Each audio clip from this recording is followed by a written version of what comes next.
qui nous regardent sur Facebook également.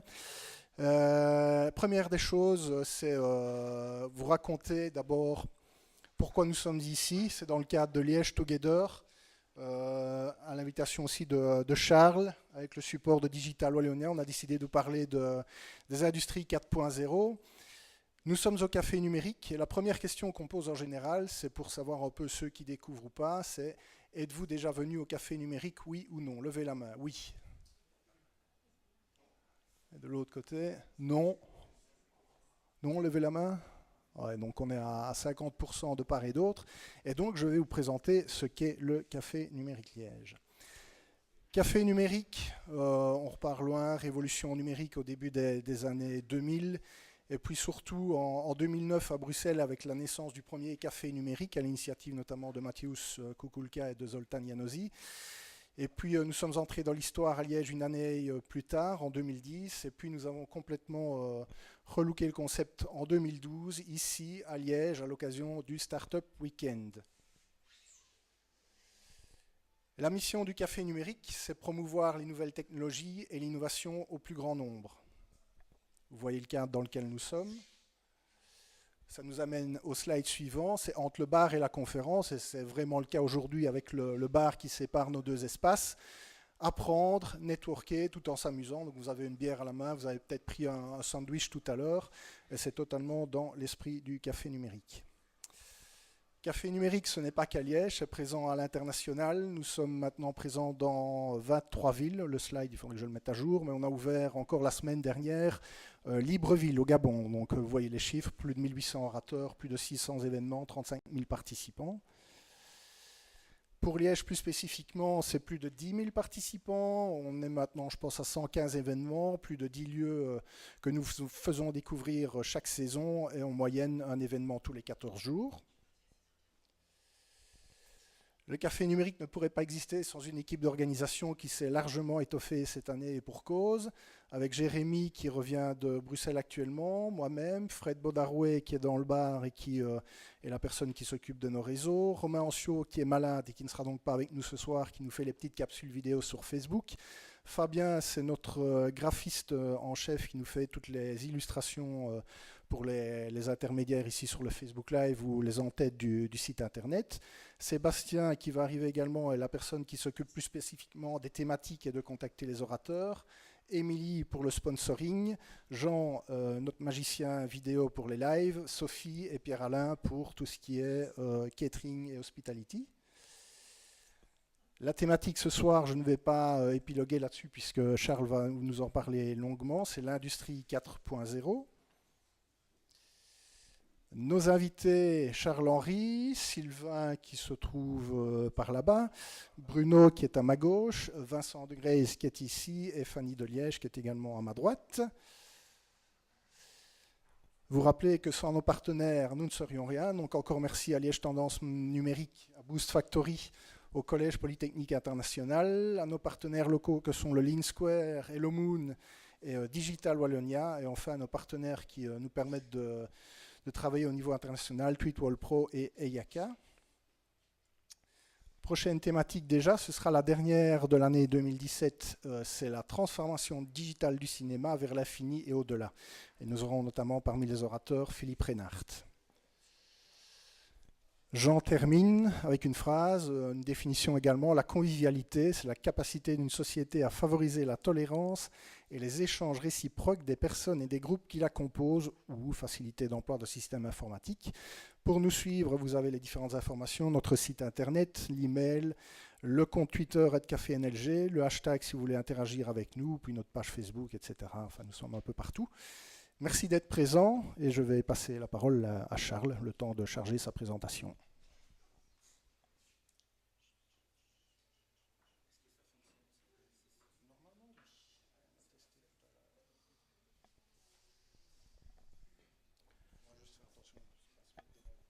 Oui, voilà.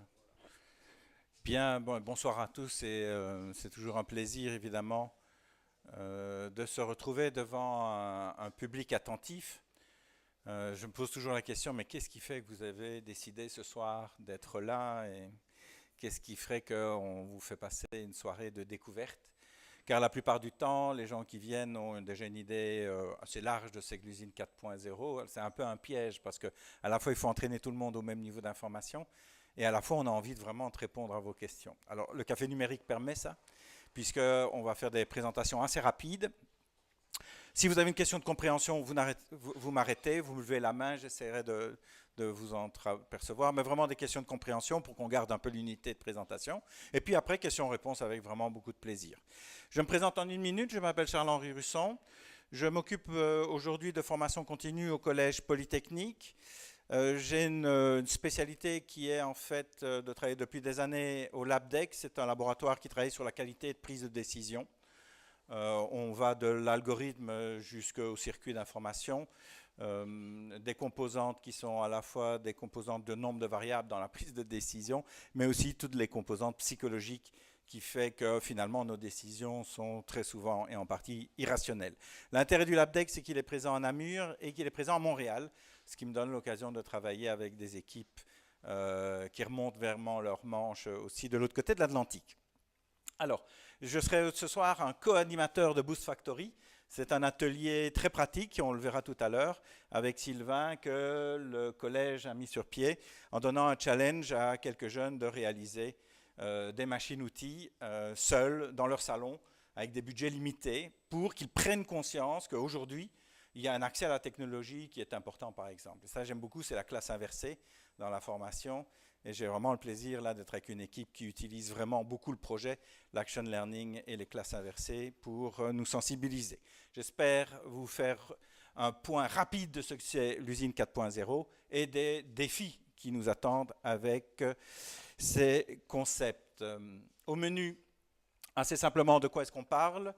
Ensuite, les 5 convergences technologiques, parce qu'on va voir que finalement le concept d'usine 4.0 a un seul côté révolutionnaire, c'est la vitesse à laquelle ça se propage. Ça, c'est nouveau. Le reste n'est pas si nouveau que ça aujourd'hui. Mais le fait d'interconnecter les choses leur donne une dimension soudain extrêmement importante. On verra aussi que ce n'est pas la première révolution industrielle qu'on rencontre et on peut se poser la question de est-ce que c'est une vraie révolution industrielle. Mais on voit déjà les impacts rapides que ça a sur la société et de toute façon, il y aura des impacts sur le monde du travail, il y aura des impacts sur la manière dont nous travaillons, il y aura des impacts sur la manière dont nous nous formons tout au long de notre vie. Usine 4.0. Qu'est-ce que c'est le 4.0 ? Alors, on me dit, ah oui, mais c'est après la version 3.0, mais pas tout à fait. C'est un peu original ici. C'est la 4e révolution industrielle. Il paraît, mesdames et messieurs, que nous sommes en plein dans une révolution industrielle. Alors, on va juste essayer de se rappeler ce que c'est les 3 précédentes révolutions industrielles pour prendre en quelques minutes la mesure de ce qui nous attend. La première révolution industrielle, on peut la dater assez précisément de 1765, avec la machine à vapeur.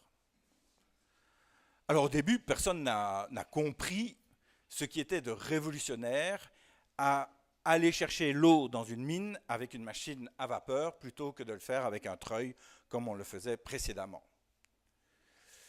Mais ce mouvement sur la machine à vapeur a amplifié, a donné de l'énergie à toutes les innovations mécaniques. On avait déjà Jacquard qui avait inventé une technique fine avec des engrenages, mais il manquait quelque chose pour entraîner et augmenter la vitesse. Parce que la machine de Jacquard, par exemple, est assez chère à construire par rapport à un métier à tisser classique. Elle ne se justifie que si vous sortez beaucoup plus de toiles tissées. Et la machine à vapeur est venue juste amener la productivité suffisante pour qu'on puisse acheter et qu'on puisse en acheter plusieurs et rapidement rentable des machines complexes. Donc la machine, sa conception est liée à son financement. C'est d'ailleurs intéressant de se rendre compte que naissent à ce moment-là des sociétés à capitaux. C'est-à-dire que différents seigneurs anglais, des lords, mettent de l'argent ensemble et reçoivent une partie des résultats. Ça existait chez les Hollandais, mais ce modèle ne s'était pas vraiment répandu. Mais là où vous avez besoin d'acheter un métier à tisser un peu moderne, vous n'avez pas besoin d'un fonds d'investissement. Mais quand vous calculez qu'avec un métier, vous gagnez 1000, vous dites que si vous aviez 10 métiers, vous gagneriez 10 000. Vous avez donc envie d'acheter 10 métiers d'un coup. Et là, il vous faut un fonds de placement. Donc à un moment donné, on franchit des seuils parce que les moyens financiers sont présents. Et puis on peut se rappeler aussi qu'à ce moment-là, on a Taylor qui arrive et qui reprend ce que Colbert avait fait, c'est-à-dire d'organiser un peu plus scientifiquement et avec un outil particulier qui est le chronomètre. Parce qu'on entre vraiment dans une réflexion, mon investissement n'est valable que si je produis en autant de temps, autant de pièces. Il y a vraiment une réflexion sur comment je paye la machine que je viens d'acheter. Et ça, c'est vraiment assez nouveau, parce qu'avant, les seigneurs féodaux achetaient, quand les récoltes étaient bonnes, une machine, parce qu'on leur disait, leur régisseur leur disait, il faut une nouvelle herse, il faut une nouvelle machine à couper le blé, et ils ne s'intéressaient pas à la rentabilité de leur investissement. Révolution suivante, 1870, l'électricité. L'électricité, et on n'est plus sur les machines mécaniques, ce qui paye, c'est la tonne d'acier. C'est que pour faire des locomotives, pour faire les wagons, pour faire les automobiles, on va voir monter en puissance ceux qui fabriquent de l'acier. Pour fabriquer de l'acier, il faut travailler la massification de votre production. Et c'est Cockerill-Sambre, ici à Liège. On a connu cette révolution à Liège. On a même été à l'époque leader de cette révolution. C'est très intéressant de replonger sur les rails, l'organisation des métros, la puissance qu'a eu Liège à un moment donné dans l'utilisation et de la mécanique et de l'acier. Toujours, finalement, associer des choses que d'autres n'avaient pas pensé associer. Pour payer la création de grandes aciéries, alors effectivement l'argent personnel ne suffit plus. On entre dans une logique de société par action, c'est-à-dire qu'on va chercher très largement dans le public. Rappelez-vous Suez, la Lyonnaise, les chemins de fer, tout ça fonctionne parce qu'on va chercher dans le portefeuille même des petites gens un peu d'argent pour faire des masses financières qui permettent de payer à un moment donné du chemin de fer ou une aciérie complète. Il faudra attendre 1969 pour avoir un autre prémisse important, c'est le microprocesseur. C'est les premiers ordinateurs qui ne sont plus tout à fait des machines à calculer, mais qui deviennent le PS1. Je ne sais pas si vous vous souvenez de ça chez IBM. Le premier micro-ordinateur qui en fait intègre à sa puissance de calcul encore très modeste, mais du graphisme. C'est aussi Windows de Microsoft. C'est l'envie de rendre l'informatique et de la diffuser. Il y avait de l'informatique, mais elle était de production. Et maintenant, elle va devenir une informatique de service. Car l'automatisation se généralisant, il faut de plus en plus de points de contrôle. Et centraliser toute l'information au même endroit pose problème. C'est d'ailleurs un problème qu'on va retrouver aujourd'hui avec le data mining et la masse d'informations qui sont générées. On revient vraiment à cette difficulté de gérer des masses considérables de données. Ceux qui gagnent de l'argent, ce n'est pas ceux qui font de l'acier, c'est ceux qui font du pétrole. Notre consommation augmente jusqu'au dimanche sans voiture, si vous en souvenez. Et qu'est-ce qui finance cette révolution? L'apparition d'énormes conglomérats. General Electric, si ça vous dit quelque chose. La compagnie Générale chez nous, puis la Société Générale. Ce sont des conglomérats comme Siemens en Allemagne, comme Krupp, comme BASF.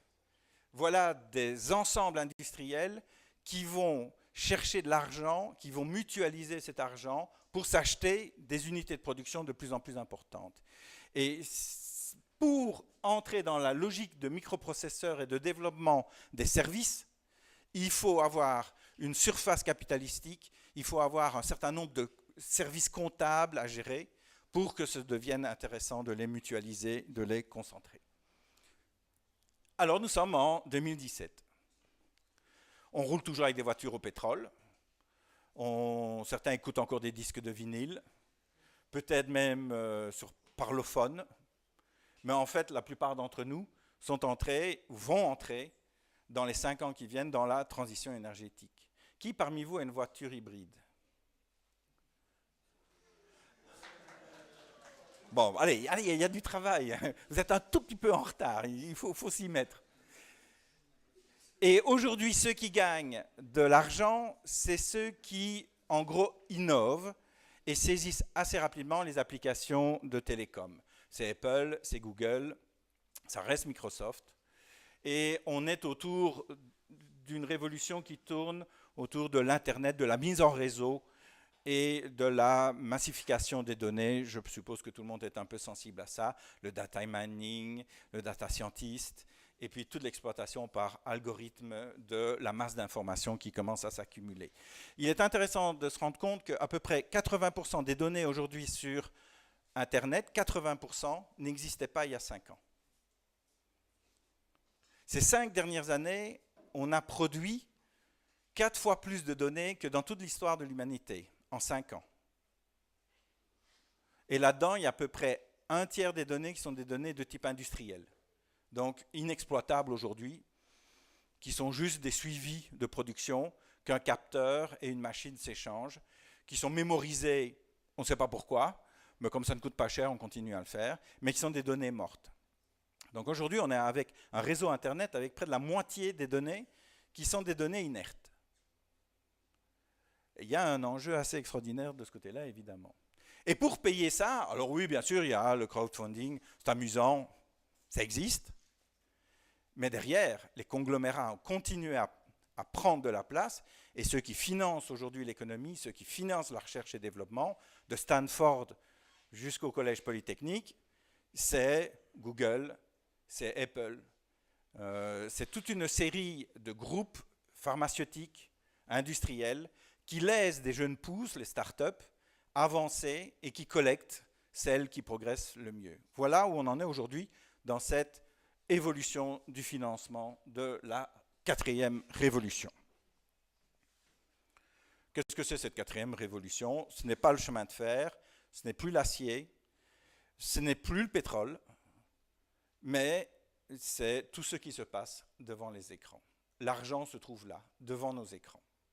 Alors, c'est très intéressant parce qu'aujourd'hui, avant d'arriver, j'ai entendu qu'on venait enfin de faire l'interconnexion du réseau belge à très haut débit avec les champs éoliens de la mer du Nord. Donc, à partir d'aujourd'hui, Elia peut distribuer toute l'énergie des éoliennes de la mer du Nord en Belgique, aux Pays-Bas, en France, et importer l'énergie éolienne de Grande-Bretagne.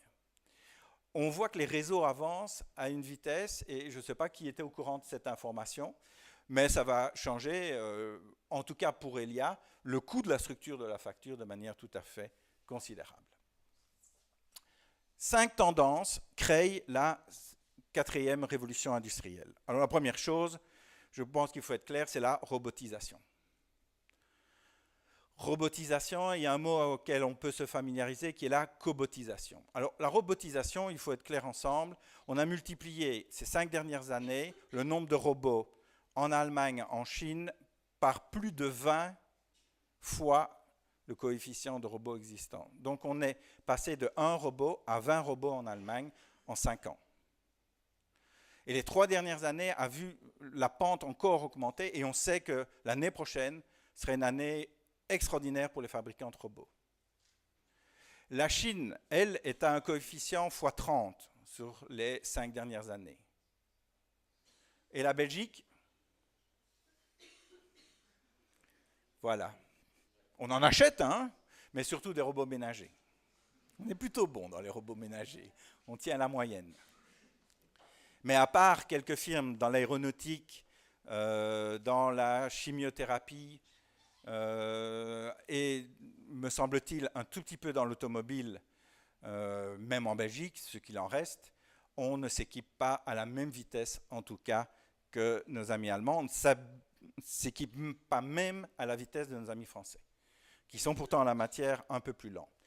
Robotisation, donc ce n'est pas pour rire, aujourd'hui il y a vraiment une explosion du robot, il entre dans des petites et moyennes entreprises.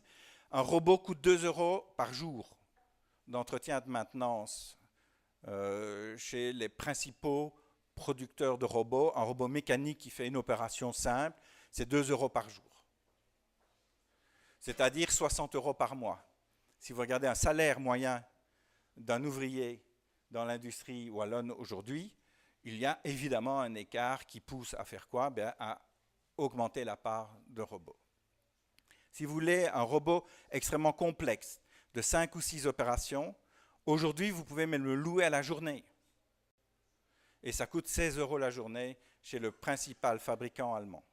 Pour 16 €, le temps que vous voulez, vous avez un robot qui remplace à peu près 10 personnes.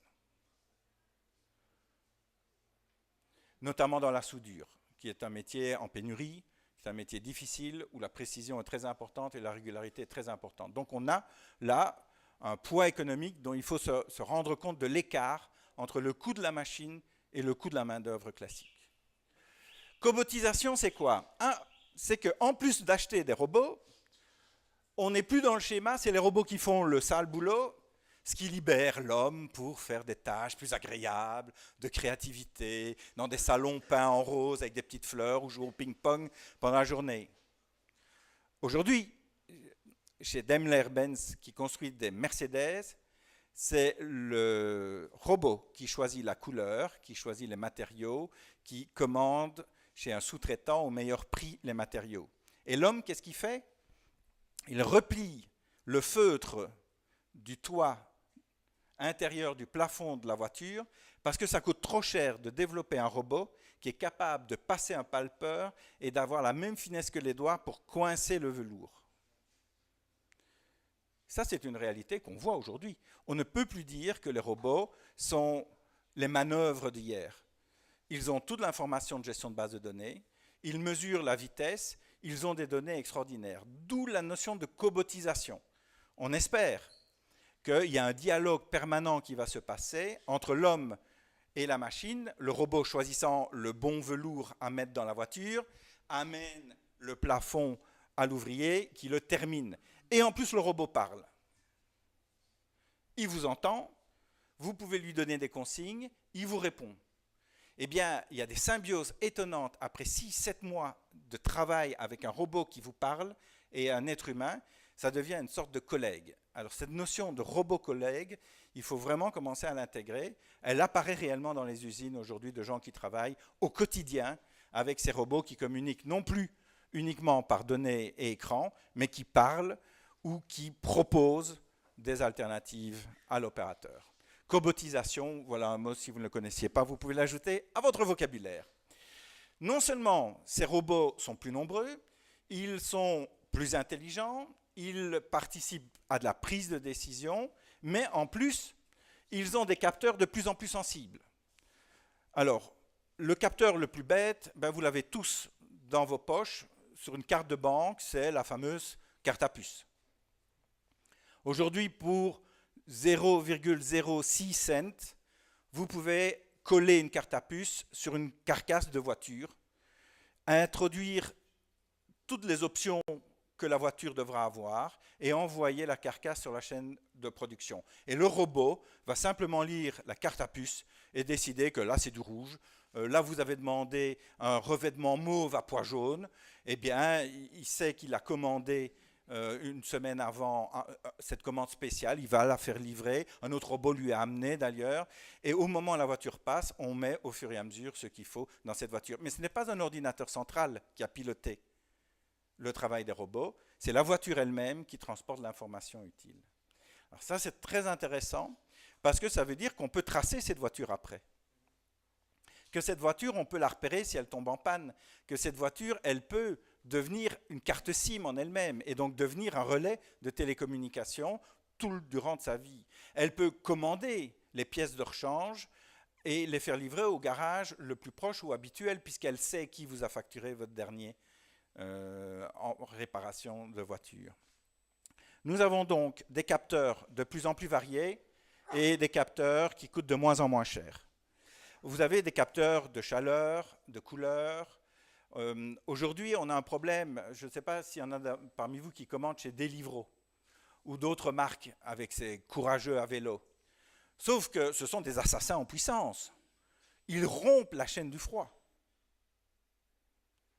Allez-y, vous rigolez, mais transporter et arriver avec un plat chaud ou un surgelé encore froid chez vous, ça demande un certain travail. Eh bien aujourd'hui, on peut coller des pastilles qui réagissent à la température, prises par l'emballage et qui peuvent vous dire votre produit est allé trop haut ou votre produit est allé trop bas. Et peut-être donner une petite décharge électrique au type qui est sur le vélo pour lui dire maintenant il faut vraiment y aller. Donc des capteurs beaucoup plus intelligents que ce qu'on avait avant. Alors bien entendu, ces capteurs et les machines étant en réseau, et notamment les réseaux Ethernet qui se généralisent dans les entreprises, ben, les machines peuvent se parler maintenant de plus en plus les unes aux autres. Quand une termine le travail, elle peut commander en Chine ou en Inde l'étape suivante. On a calculé le délai qu'il faut pour livrer quelque chose. Eh bien, au moment où il faut le commander, la commande part par Internet. Les machines peuvent donc s'auto-approvisionner, s'auto-réparer ou en tout cas réclamer de la vigilance des uns et des autres. Vous savez, aujourd'hui, chez Safran, on colle une carte à puce sur un moteur et cette carte à puce, avec tous les capteurs du moteur, vous dit quand votre moteur va tomber en panne. C'est quand même plutôt sympa. Et à ce moment-là, Safran vient remplacer la pièce à l'aéroport où vous arrivez. On n'a pas immobilisé l'avion, on arrive au bon moment et on n'a pas trop de catastrophes aériennes, on l'espère. Et vous ne passez plus tous les 3 mois, pour un coût d'à peu près 20 000 €, un entretien de révision de vos moteurs. Vous n'en avez plus besoin. On viendra seulement quand le moteur en aura besoin. La dernière révolution, c'est que ces machines, non seulement peuvent donner l'alarme quand le moteur tombe en panne, mais elles peuvent retenir que certains moteurs ont continué à voler alors que la machine pensait, et que le programmateur au début pensait qu'il était grand temps de remplacer la pièce. Et donc elles peuvent apprendre qu'en fait le programmateur a été beaucoup trop prudent et qu'elles peuvent faire encore gagner de l'argent à la compagnie aérienne en faisant attendre un mois de plus avant le remplacement. Personne ne leur a appris ça. Mais d'elles-mêmes, en regardant les chiffres, elles peuvent se dire non, on fait perdre de l'argent à la compagnie aérienne, ce n'est pas possible. D'elles-mêmes, elles vont prendre des décisions, d'elles-mêmes, elles vont changer le niveau d'intervention où l'homme réintervient à un moment donné. Voilà. Et aujourd'hui, on a des îlots dans l'automobile qui fonctionnent sans personne. On a dans le textile des chaînes de production complètes qui fonctionnent avec 1 ou 2 personnes. Et en sidérurgie, on peut avoir une usine complète aujourd'hui qui fonctionne avec une dizaine de personnes. Une usine qui fait de l'acier, du galvanisé, jusque la découpe fine si c'est nécessaire. Chez Mercedes-Benz, il y a un atelier à Mannheim qui tourne maintenant depuis 6-7 mois où personne n'est intervenu. Il y a juste un robot de maintenance qui permet d'intervenir sur le robot de maintenance. Mais ça, on connaissait déjà dans le nucléaire, puisqu'en France ou en Belgique, quand vous fermez un sarcophage de centrale nucléaire, le système primaire, plus personne n'y a accès. Mais quand il y a une panne dans le système primaire, il faut bien qu'un robot aille réparer les autres robots. Et on va même, dans certaines centrales, avoir des robots qui réparent les robots, qui réparent les robots. Et plus personne ne peut entrer dans la zone confinée pendant des milliers d'années. Voilà, ces 5 convergences sont énormes. Alors, vous allez me dire, mais qu'est-ce que ça produit comme effet? Parce que ce qui nous intéresse, sans doute, je peux vous en parler pendant des heures de ces aspects de technologie. Mais la première chose, est-ce qu'on est clair, c'est que ça permet des gains de productivité. Alors, soyons clairs, pour construire une Mercedes aujourd'hui, on a encore gagné près de 8% du temps de fabrication en 1 an. Donc il y a 1 an, des îlots autonomes ont été mis en place et on est à peu près à 10% de gain. Donc sur un véhicule qu'on va vous vendre 20 000 €, on a gagné 2 000 €. Opel meurt demain s'ils ne réussissent pas à diminuer le prix de leur voiture de 600 €. Vous avez suivi, c'est un peu la reprise d'Opel par PSA. Opel, chaque fois qu'il vend un Opel aujourd'hui, perd de l'argent, exactement 600 €. Ils ont 1 an ou 2 pour gagner 600 € ou 200 € par voiture. Et rien qu'en automatisant leurs usines, ils peuvent gagner 10% de la valeur de la voiture. Qu'est-ce qui va se passer chez Opel?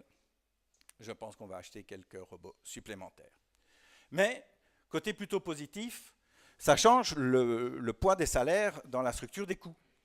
Là, on a peu d'exemples complets, mais dans la sidérurgie indienne notamment, Mittal est allé assez loin dans l'automatisation. En Chine, on commence à assez loin dans l'automatisation. On peut dire qu'on réduit à peu près de 50 à 60, voire 70% le prix d'un produit en l'automatisant. Voilà la dimension aujourd'hui, voilà la pression économique, voilà ce qui est mis sur la table des conseils d'administration des entreprises chinoises aujourd'hui, alors que les salaires en Chine sont intéressants au vu de la mondialisation. Eh bien, les entreprises chinoises savent qu'elles peuvent gagner au moins la moitié de marge supplémentaire rien qu'en automatisant. Troisième chose, ça change effectivement la donne de la mondialisation. J'ai juste un exemple après que je vous présenterai. On n'a plus besoin d'aller effectivement en Inde ou en Chine faire fabriquer des choses. Si en Wallonie, on pouvait fabriquer un produit 50% moins cher, ben on le ferait ici. On n'a pas les transports, on n'a pas la difficulté des langues, des cultures, on a une sécurité d'approvisionnement et la proximité est aussi un avantage quand on doit se parler, quand on doit changer, faire évoluer le produit.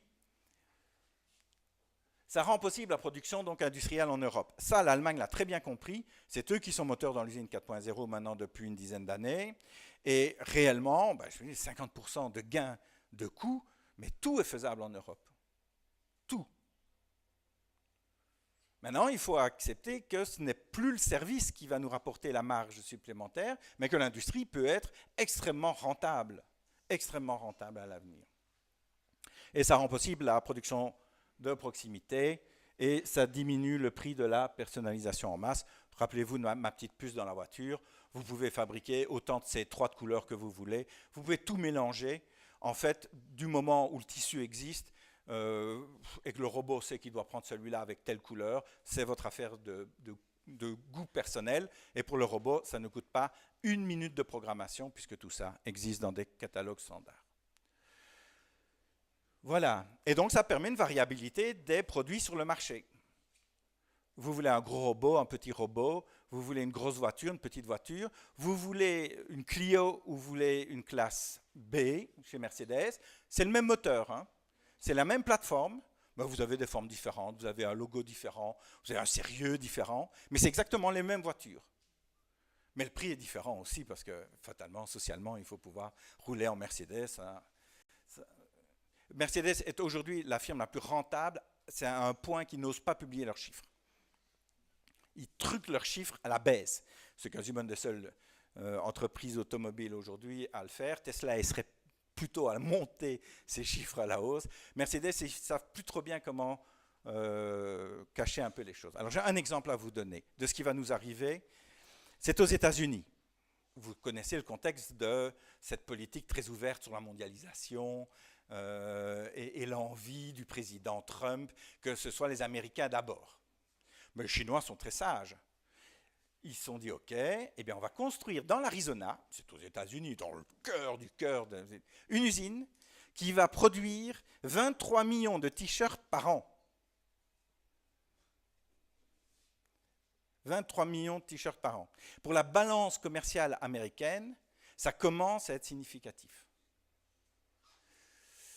Donc 63 000 t-shirts par jour qui vont sortir de cette usine. Je ne vous raconte pas la logistique.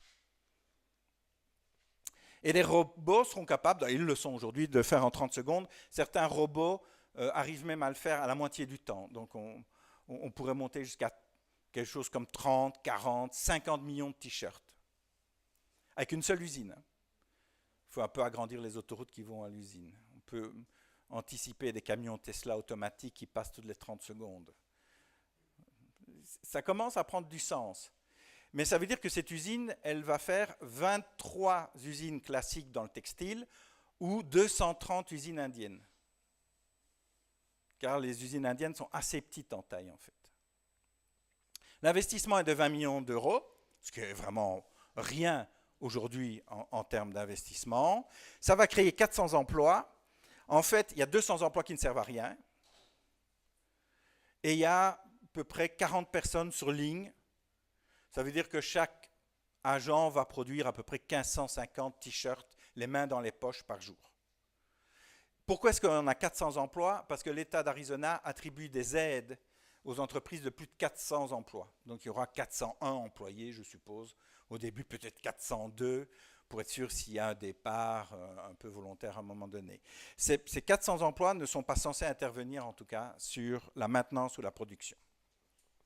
Alors évidemment, ça va chambouler le marché américain. Il reste quelques fabricants de t-shirts américains, mais c'est surtout le travail des importateurs qui va être chamboulé. Et honnêtement, aujourd'hui, au Vietnam, en Inde et en partie en Chine, quand vous leur dites que 23 millions de t-shirts ne seront plus importés, pour eux, ça représente un chiffre d'affaires considérable. Ça va ? Le principal actionnaire de cette entreprise est le principal fabricant de t-shirts chinois qui importait ces t-shirts aux États-Unis. Et il va gagner les coûts de transport en bateau, qui n'étaient pas énormes, mais qui, pour le textile, posent problème parce qu'il faut se protéger de la moisissure. Et pour se protéger de la moisissure, il faut enrober le textile de toute une série de substances qui ont assez mauvaise presse aux États-Unis. Donc il va surtout gagner un produit pur, un produit qui est fabriqué avec du coton américain. Donc on n'importe pas le coton, on n'importe pas le tramé et on fait tout sur place. Voilà, aujourd'hui, on attend, hein, l'entreprise n'existe pas encore, elle sera normalement opérationnelle en début de l'année prochaine. Allez, pour nous, qu'est-ce que ça veut dire au quotidien ? Ben, ça veut dire qu'on va apprendre à travailler en flux tendu. Ceux qui ont une messagerie savent ce que c'est. Il n'y a plus de début de journée, il n'y a plus de fin de journée. Et qu'est-ce qu'on peut aller vite hein, quand on répond à 15-20 courriels. Si vous vous rappelez ce qu'il fallait faire avant pour poster une lettre. Intervenir en deuxième main, c'est-à-dire qu'à un moment donné, on n'interviendra plus que quand le système informatique aura des problèmes. C'est-à-dire qu'on sera d'abord amené à comprendre le problème qu'a le système informatique. On va devoir donc créer, améliorer sans cesse les algorithmes. On va tous travailler à un moment donné aux algorithmes, foncer sur des ateliers d'algorithmes, et j'espère qu'on aura l'occasion avec le Café Numérique de faire une soirée, découvrez, faites vous-même vos algorithmes, notamment pour un peu démystifier ce principe. Ça veut dire qu'on va avoir beaucoup de métiers où on va contrôler et superviser. Et ça veut dire qu'il faut vendre tout ce qu'on produira. Car le problème aujourd'hui, essentiellement, de l'usine 4.0, c'est qu'elle massifie tellement la production qu'on ne trouve pas les consommateurs qui achètent pour le moment ces 23 millions de t-shirts. Donc il faut personnaliser ces 23 millions de t-shirts. Ah oui, j'ai oublié ça. Vous pourrez mettre le dessin que vous voulez sur ces t-shirts.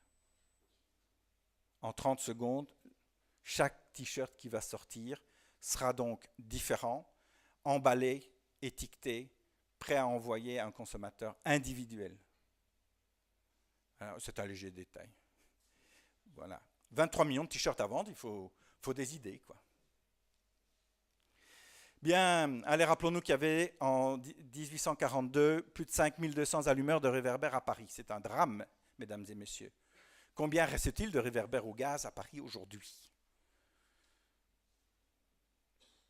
0. Que font ces hommes et ces femmes ? Il y avait très peu de femmes. Ils sont morts, heureusement. Quelque part, ça règle un peu le problème. Mais à cette époque, en un mot, eh bien, il y en a qui ont eu beaucoup de plaisir à rentrer dans les bureaux, au chaud toute la journée. Et il y en a qui sont devenus postiers, parce qu'ils connaissaient les quartiers, et parce qu'ils n'avaient plus le danger du gaz. Ils étaient très contents de faire un métier plus relationnel avec la poste. Sous forme de provocation, je vous ai repris un pool de dactylo. Jusqu'en 1970, il y avait à la région wallonne des pools de dactylo. Quand j'ai commencé ma carrière, j'ai commencé à l'État. Un niveau 1, je ne sais pas si vous connaissez ces appellations, un niveau 1 universitaire ne dactylographiait pas. Il sortait sa plume et il écrivait. Et quand il avait écrit de sa belle écriture, il donnait une dactylo qui faisait des pelures, une blanche, une verte, une bleue, une jaune selon les entreprises. Elle en gardait une, il y en a une qui allait chez le chef de service et vous récupériez une copie, et le citoyen obtenait votre prose mis en forme. Bien, qu'est-ce qu'elles sont devenues, ces secrétaires ? On tape tous nos courriers nous-mêmes, avec nos courriels nous-mêmes avec nos claviers. Un universitaire qui ne sait pas être dactylo, c'est un nul. Un analphabète numérique. Eh bien, ces dactylos sont devenus des gestionnaires de dossiers ou des secrétaires de direction. Quand vous proposez à quelqu'un une évolution de métier positive, eh bien, les problèmes se traitent apparemment facilement. Mais on ne parle pas de ça. On parle quand même d'une macroéconomie. Alors l'Allemagne a aujourd'hui 3 fois plus de robots que la France. Il faut savoir que la différence entre la productivité en Allemagne et en France est tout à fait considérable aujourd'hui. Et il faut se dire aussi qu'il y a 2 fois moins de chômeurs en Allemagne qu'en France. Pourquoi? Non pas parce que les robots sont gentils et créent de l'emploi, mais simplement parce que vous le savez comme moi, la structure des âges en Allemagne fait que la population vieillit. Et notre chance à nous, en Belgique, c'est qu'on peut accueillir quelques robots. Parce qu'on sera, je pense, à un travailleur pour un pensionné l'année prochaine. Si vous avez le plaisir d'être travailleur aujourd'hui, sachez que vous faites vivre chaque mois un retraité. Vous êtes censé faire vivre chaque mois un retraité. Et ça va continuer, puisque vous-même, certains d'entre nous, aspirent à leur retraite à un moment donné. Ceux qui sont un peu jeunes dans la salle, vous pouvez commencer à vous inquiéter.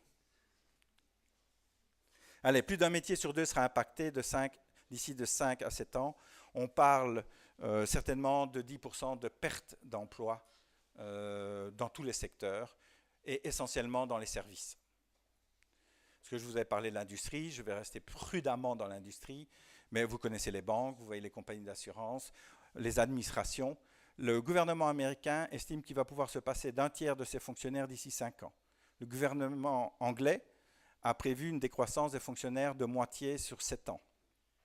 Le gouvernement français a prévu de licencier un fonctionnaire sur 20, ou de ne pas remplacer un fonctionnaire sur 20. Et en Wallonie, un fonctionnaire sur 5 n'est pas remplacé. Ça va ? C'est peut-être tranquille comme évolution, mais c'est des masses d'emplois qui ne sont pas renouvelées aujourd'hui. Maintenant, en court terme, plus on produit, plus on gagne d'argent, plus le PIB va bien. Pensez aux États-Unis, 23 millions de t-shirts qu'on n'importe pas, c'est rien, mais en tout cas, ça pèse dans la balance commerciale. Vous savez que la balance commerciale entre les États-Unis et la Chine est catastrophique, et donc là, les Chinois qui viennent investir aux États-Unis, produire aux États-Unis et vendre aux États-Unis sont évidemment le bienvenu. Ce qui serait même génial, c'est qu'ils vendent leurs t-shirts en Chine. Ça, ce serait génial. Et c'est imaginable. C'est imaginable. Impact sur le marché de l'emploi. Bon, bah écoutez, je vais être très rapide. Hein. Le pire, ce serait d'être absent de cette transformation. Or, nous le sommes aujourd'hui en Wallonie un peu trop. Ensuite, il faut devoir intégrer vite et changer régulièrement. Regardez les banques aujourd'hui. Une banque comme ING Direct coûte en coût de service la moitié d'un ING pas direct. Qu'est-ce qui va se passer l'année prochaine? Dans 2 ans, dans 3 ans? Où est-ce que ING va investir des sous? Ou qui va acheter des robots pour remplacer ses salaires alors qu'il y a un différentiel de 1 à 10?